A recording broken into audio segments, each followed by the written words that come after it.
Love ballet. I think the qualities of ballet and the qualities of light are married together so beautifully. They complement each other so much. They need each other so much.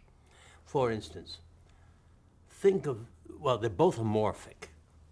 Dance, a person starts here, leaps, goes through the air, ends here. That moment through the air is nothing. It's in space. That body is in space. It may see backgrounds shifting, but the body is moving through space. I don't care how long it takes, but that moment is gorgeous. You add to that light that fits the scene in color and density in that direction, all those things that we love to do. And that light hits that person in space. That's glory. You can't buy that. If you're looking for that, for something beautiful, that's it. For me, that was, what's the word, nirvana? Is that right to say that? It was like, I cannot do anything more beautiful than that for me. It only lasts this much, but it lasts this much many times.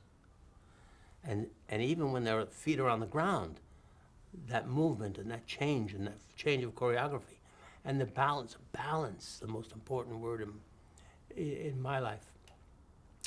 So when that happened in the Bolshoi, as it did in other ballets, but with them it was very special indeed, because it was the first time in history of the earth that the Bolshoi was ever in the United States. And that was unique unto itself.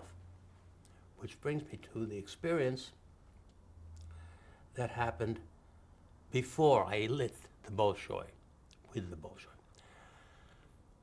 Charlie Dubin, we mentioned before, was the brilliant director for this television series. We were going to televise, and did, the Bolshoi. But first, the Bolshoi came to the United States and played at the old Metropolitan Opera House on 37 and Broadway, not the new one. They're gonna be there for 3 or 4 weeks. Charlie and I were to spend every day, every performance there. We had 2 seats in the balcony, first row, and we watched every bit of choreography to learn their entire repertoire. The plan was that at the end of that, they would leave, go on tour, and a month or so later end up in California in the Sunset Gower stages, which I designed one of them to be set up as a television system in advance of their getting there. And then they were going to play the Shrine Auditorium in LA. And during the day, they would be taping their repertoire in that soundstage. It was where the original Jazz Singer was done, with Al Jolson. That stage, which is not a television stage, but it became that. Huge, 200 by 200 foot stage. So,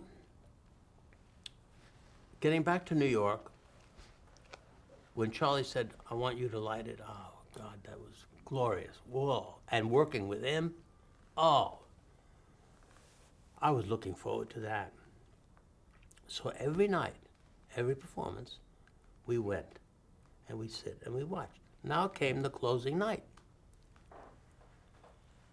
And I said to Charlie, let's go backstage and watch the final curtain fall from the wings. So, let us catch it from that point of view. And we did. 10 minutes before the closing number, we were in the wings.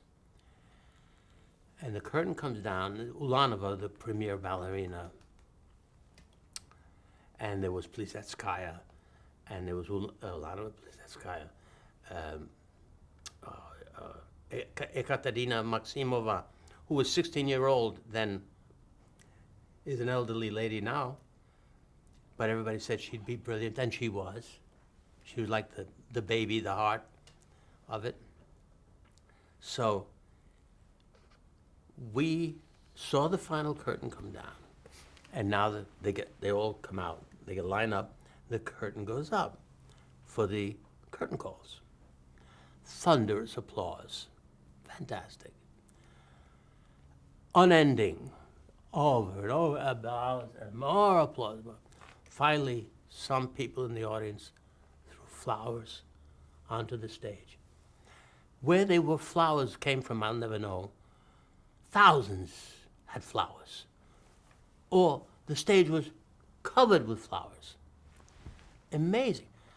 And we're all standing back there looking at this spectacle in awe of, we didn't know what was about to happen. It was on the front page of the Times the next day. Ulanova went down, picked up a bouquet, threw it back to the audience. The cast got that and picked up their flowers, threw them back. The audience getting their flowers, threw them back. And the flowers go back and forth, back and forth. 22 minutes. We were crying like babies. Stagehands were bawling, sobbing. This was an experience I will never forget. Back and forth, back and forth. An incredible show of joy. And this was, remember the Cold War? There was no Cold War then. It just said how wonderful art, music, people can all come together for these moments of great joy and freedom. That's what it was all about. And I was lucky enough to witness it. How did you artistically incorporate that into the televised piece? Well, my heart was in it. This had to be one of my greatest jobs ever, and it was. I did everything I knew how to do to make it look beautiful. And by the way, with all due immodesty, it did. I don't know if Charlie mentioned, if you've interviewed him, and he had to talk about the Bolshoi. I'm sure he did. He did such a brilliant job. I look at some of the stuff today. I give lectures on it, using it. It is absolutely stunning and fitting. It's all the things we talked about earlier, about understanding, doing the homework, making it fit, communicating with the performers, with the director, with the choreographer, with the music. It was just an amazing combination of all these disciplines coming together the way they should in two mediums. If we look at just lighting and choreography, so beautifully I can't describe it. But then, of course, there was the music. There was everything. The sets, which was very simple. The camera work. Every aspect of this thing was a joy, and I was so lucky. And no memory boards. I had 26 men and women on my electric crew, running road boards. Everything was done in here. The cues were, I couldn't talk fast enough to throw out the cues. And interestingly, they would come in the afternoon. Let's say we're going to do 3 operas, 3 ballets of their repertoire that day. They would walk them through, just walk. And then he'd make the motion like he picks her up here, but he's walking, and she's standing next to him. Then they would dance it once, and you either got it or you didn't get it, because they didn't dance it twice. There was no stop, take, retake. No. You did it live. Charlie, homework, collaboration, all of us pulling together. The crew was so into it. Again, part of my job, get them into it, because I needed them. I couldn't do it alone. I needed 27 people to do magic for me.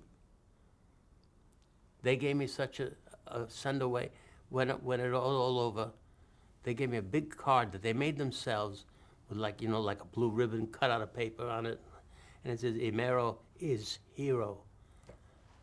I cherish that. Because it all came together. And the lighting was the easy part. But everything else, no, it wasn't easy. It was hard. But again, it was the people and everything that went with it that makes it memorable for me. The pictures were beautiful, yeah. But what I cherish most is those relationships with Charlie, with the Russians, who we had an interpreter. They didn't speak Russian.